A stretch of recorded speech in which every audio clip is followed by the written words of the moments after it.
Durant la Pokémania qui a duré entre fin 1999 et 2001, s'il y a bien un secteur où on faisait brasser des sous grâce à l'univers de Pokémon sans avoir besoin d'acquérir les droits, c'est bien dans le secteur de la presse. Internet n'était pas aussi démocratisé qu'aujourd'hui. Beaucoup de jeunes comme moi n'avaient pas accès au web par manque de moyens. Du coup, pour se fournir en information, c'était la presse papier.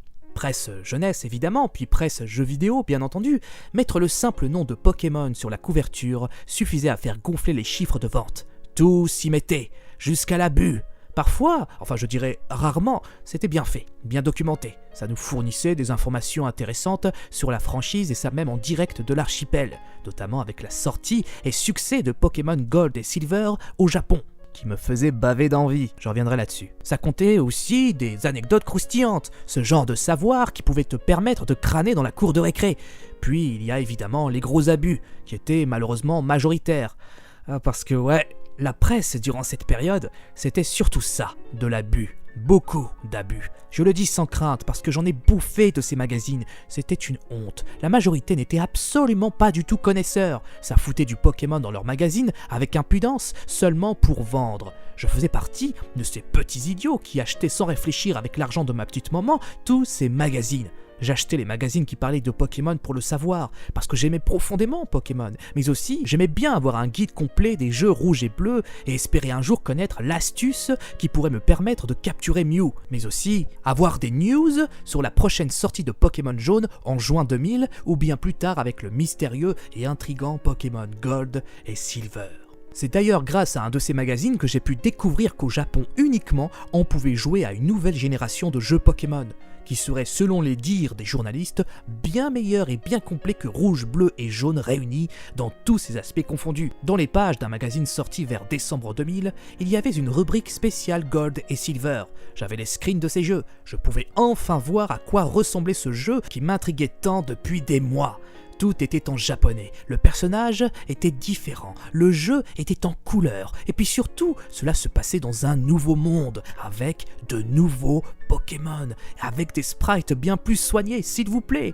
Pour une écrasante majorité de ces Pokémon, je n'en connaissais aucun, mais dans le lot, j'ai pu reconnaître pas mal de nouveaux Pokémon que j'ai pu apercevoir dans la série animée ou bien dans les 2 films sortis au ciné entre juin 2000 et tout récemment en décembre 2000. Oh, dans l'épisode 1 de la saison 1, Togepi, dont Ondine était propriétaire et était la seconde mascotte après Pikachu dans la série également, absent dans les premiers jeux. Marill, Pokémon aperçu dans la saison 2, se déroulant dans l'archipel orange, dont Jack était le propriétaire. Noirfang et Snubbull dans le premier film, Elekid dans le deuxième et bien évidemment Lugia, que j'ai pu découvrir dans le second volet de Pokémon au cinéma quelques jours avant.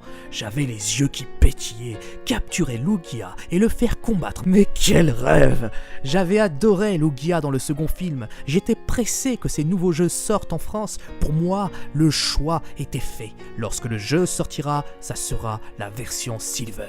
Lorsque je disais à mes camarades de classe qu'il existait au Japon un nouveau jeu Pokémon sur Game Boy, ils me riaient au nez.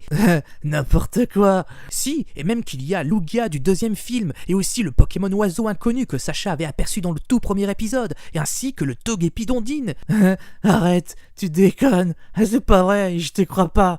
Lorsque le lendemain je suis revenu avec le magazine en question, ils me l'ont arraché. Une partie de mes camarades était devenue dingue. C'était comme si j'avais présenté un steak dans une cage aux lions, des lions affamés. Mais ces créatures que j'avais en face de moi étaient bien plus pires et terrifiantes que des lions affamés. C'était des gosses. Et ils étaient autant affamés de news, d'exclusivité. C'est la dernière fois que je ramène un magazine qui parle de Pokémon à l'école, me suis-je dit en récupérant mon magazine abîmé avec des pages manquantes, ceux traitant du fameux jeu Gold et Silver. Dans les rares magazines qui parlaient de ce jeu, j'avais déjà entendu parler de ces jeux Gold et Silver bien avant le magazine en question. Peu annonçait la date de sa sortie. Avant, on parlait d'une sortie pour décembre 2000, avant Noël. Mais à chaque fois, la date fut repoussée. Arrivé vers mi-janvier 2001, la date tombe enfin. La sortie de la nouvelle génération de jeux Pokémon sur Game Boy, Gold et Silver, qui sera francisée en or et argent, sortira le 6 avril 2001. Ce n'est plus une rumeur ou une interprétation de je ne sais quel journaliste. On a une date officielle. Enfin. Je prends mon calendrier et je fais une grosse croix sur le 6 avril avec écrit sur le côté « Jour J ». À partir de maintenant, chaque jour passé sera décompté jusqu'à ce fameux jour J. Je n'ai jamais autant été excité d'attendre de pouvoir acquérir un jeu de toute ma vie. Tous les jours, toutes les semaines, je m'impatientais. Jamais un calendrier ne m'aura autant obsédé. Je posais régulièrement mon regard dessus, tous les jours, toutes les semaines. À l'école, il était vraiment difficile de me concentrer durant les cours. Je rêvassais et je m'imaginais déjà être au 6 avril. Ce calendrier de la poste, il m'a obsédé jusqu'au 5 avril 2000. Ce jeudi 5 avril 2000, c'était le J-1, la veille du grand jour. Le soir venu, j'étais tellement excité que j'étais incapable de m'endormir durant les 2 premières heures de la soirée parce que, oui, évidemment, j'avais mon métabolisme d'enfant qui fait que je n'ai jamais fait de nuit blanche, à contrario d'aujourd'hui. Mais ne pas dormir pendant 2 heures dans la soirée, c'était carrément une première, moi qui avais plutôt un sommeil lourd et facile. Tous les matins, je haïssais ces moments où ma mère me réveille pour aller à l'école. Mais là, ce jour était différent. Je n'ai jamais été aussi heureux d'être réveillé par ma douce maman. D'habitude, je peinais pour me réveiller, mais là, ce réveil était instantané. Il était 7h30. Il n'était évidemment pas question d'aller à l'école aujourd'hui, mais ce jour-là, ma mère n'était pas au courant. Nous sommes le vendredi 6 avril, c'est le jour J. Aujourd'hui, je vais à l'hypermarché Continent de Chambourcy. Un jeu que je convoite depuis des mois m'attend. Vendredi 6 avril 2001, je séchais les cours pour aller m'acheter Pokémon version argent sur Game Boy. Le jour venu, je suis parti tôt le matin vers 8h15, direction l'hypermarché Continent se trouvant dans la ville voisine de Chambourcy. J'ai bouffé des kilomètres à pied, avec mes petites jambes, sous la pluie. J'étais trempé comme une soupe, mais je m'en foutais. J'étais déterminé, rien ne pouvait m'arrêter, ni même les ampoules aux pieds. Merde, ça rime tout le temps, les gens vont croire que je fais du slam. Arrivé enfin devant l'hypermarché, je m'aperçois que j'arrive 15 minutes avant l'ouverture. La plus terrible angoisse ressentie sur le moment était que tout le monde se rue vers les jeux et que je ne puisse pas avoir la chance de me procurer un exemplaire. C'était aussi l'une des raisons pour laquelle je tenais tant à arriver devant l'hypermarché à l'heure de l'ouverture. Je regardais autour de moi et je m'étonne de voir que je suis carrément le seul enfant entouré de quelques dizaines d'adultes attendant l'ouverture du centre commercial avec pour la majorité d'entre eux leur chariot de course en métal.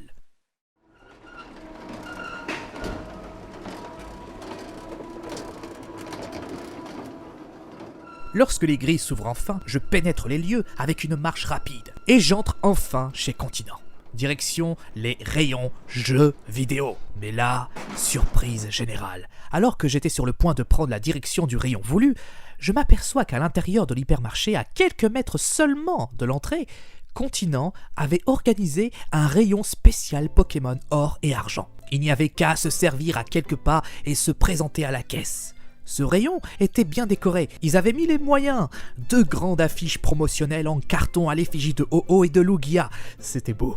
Dommage que les smartphones n'existaient pas à l'époque. Je m'attendais à une foule compacte et surexcitée de jeunes de mon genre ayant l'audace de sécher les cours pour prendre leur exemplaire. Mais non, personne à part moi. Il n'y avait eu que moi, à ce moment-là, qui ai pris le premier exemplaire. Pas même un adulte n'était venu pour prendre un jeu or ou argent pour leurs enfants. J'étais le premier à me servir. Pas une ombre derrière moi. Je crois que c'est ce jour-là que j'ai compris que j'étais peut-être le fan de Pokémon le plus tordu de ma ville et certainement peut-être de tout mon département. Je passe à la caisse et au moment de payer les 229 francs, je sors tout mon argent de poche de ma lourde banane. Cette banane, un gros mélange de pièces de 20 francs, des pièces plein de pièces de 10 francs et beaucoup de centimes pour compléter le tout, comme les autres fois où j'avais acheté la version rouge, bleue et jaune. Un vrai calvaire pour la pauvre caissière. Je sors enfin de l'hypermarché avec entre les mains la boîte du jeu en carton plaqué argenté sortie de son boîtier anti-vol en plastique. Je n'arrive pas à y croire. J'ai le jeu juste devant moi, entre les mains. Il est à moi, rien qu'à moi, enfin. C'est un rêve. Mais à l'inverse de tous les rêves faits par le passé, celui-ci est réel. J'ai vraiment la version argent entre les mains. Cette génération de jeux qui était au départ qu'une simple rumeur, une légende qui résonnait dans la cour de récré, prend forme juste entre mes mains. Ce rêve devient réel. Cette fois-ci, je n'ai plus fait la même erreur qu'avant avec la version rouge. J'ai caché ce précieux jeu sous mon pantalon au cas où je ferais une mauvaise rencontre. Il n'est pas question que je me fasse voler le jeu sur le chemin. Il continue à pleuvoir. Je me dépêche de rentrer chez moi par crainte d'être volé, mais surtout par crainte de voir le jeu entièrement trempé par cette pluie qui n'en finit pas. Arrivé chez moi, je me presse de prendre ma Game Boy Pocket grise, que je possède d'ailleurs toujours actuellement, j'ouvre le boîtier du jeu, je défais les emballages de la cartouche, je prends le livret de présentation et je fais ce que je fais toujours avec les choses neuves achetées fraîchement, je les renifle comme un porc. Cette odeur du neuf et du papier glacé. Des tas d'hormones agréables sont sécrétées par millions dans mon cerveau et me font ressentir une sensation de plaisir intense. Je prends la cartouche et je l'enfonce dans l'étui de la Game Boy. Mais avant cela, je me rue vers les toilettes pour aller faire caca avec le livret du jeu. Je sais, ça doit être gênant pour vous, mais c'est très important pour moi de pouvoir exprimer au moindre détail tout ce qui s'est passé ce jour-là. Je lis le livret, puis je tire la chasse après avoir déféqué 3 longs excréments semi-mous de couleur marron clair. Pardon. Non, ce n'est pas vrai. C'est juste pour le troll. En réalité, je ne sais pas le nombre de merdes que j'ai chié ce jour-là, et même son aspect et sa couleur. Oui, j'ai une bonne mémoire temporelle, c'est vrai, mais pas à ce point. Puis ensuite, je me rue sur la Game Boy et j'allume la console.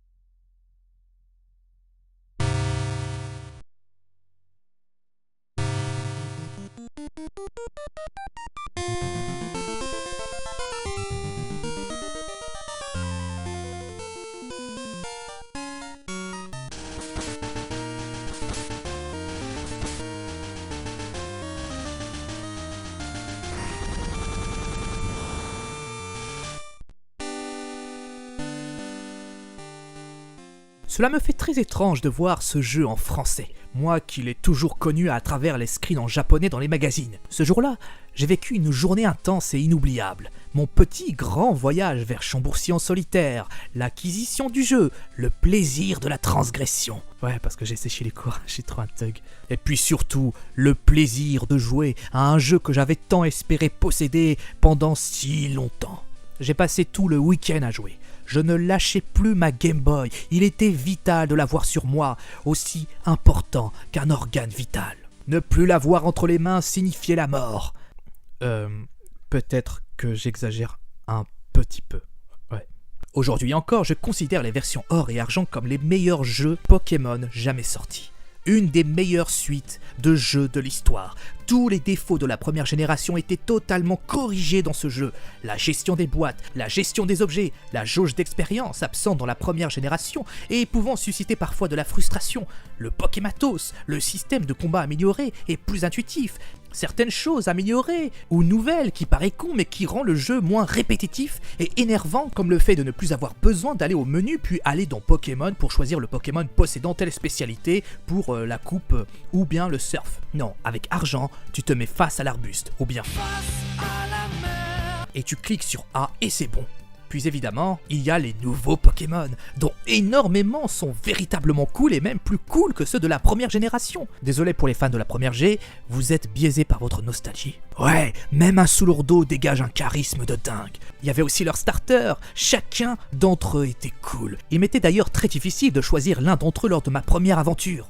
Hérissandre, Caiminus ou Germignon. J'avais choisi Germignon, il porte tellement bien son nom, regardez-moi sa bouille. Je me souviens que je ne voulais pas le faire évoluer pendant très longtemps, je voulais qu'il reste petit et mignon tout le temps. On avait aussi un nouveau rival, merveilleusement odieux, qui ferait passer ton rival de la première G pour un gentil boy scout. Le cycle jour-nuit, créant une véritable immersion temporelle, mais aussi permettant de rencontrer des Pokémon nocturnes que tu ne pouvais capturer que de nuit. Bon, par contre, le bémol avec le cycle jour-nuit et l'horloge interne dans le jeu, c'est que ça bousillait très facilement ta pile de sauvegarde en quelques années. Moche. Moche. Si tu te demandes pourquoi tu perds facilement ta sauvegarde dans les versions or et argent, alors que celles de rouge, bleu et jaune sont toujours présentes malgré que ces versions soient plus anciennes, bah t'as la réponse. C'était l'horloge interne. Mais c'était cool ça, le cycle jour-nuit. Il y avait aussi la chasse aux légendaires. Ah, Entei. Pardon. Entei, Suicune ou Raikou. Qu'est-ce que j'ai morflé pour les attraper ceux-là.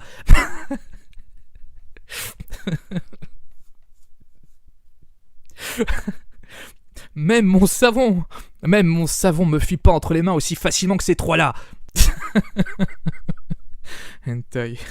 On avait des dresseurs que tu pouvais recombattre à nouveau grâce au Pokématos, allongeant considérablement le temps de jeu. Ah, et en parlant du temps de jeu, on n'a pas une, mais 2 régions à explorer. Non pas 8, mais 16 badges à récolter. Non pas 1, mais 2 boss finales à combattre. Et mazette, faut voir les boss en question.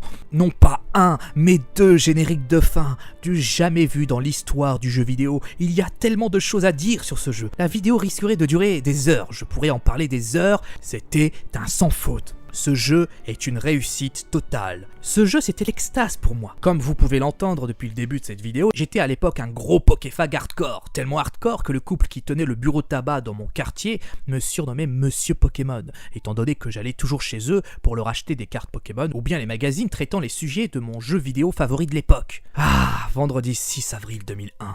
Ça peut vous paraître très stupide, voire ridicule, mais voilà pourquoi je n'oublierai jamais cette date.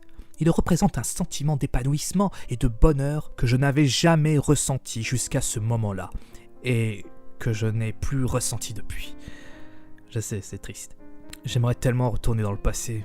Toutes ces périodes d'insouciance, le no-stress absolu, le temps qui s'écoule lentement et qui font que chaque moment est vécu intensément.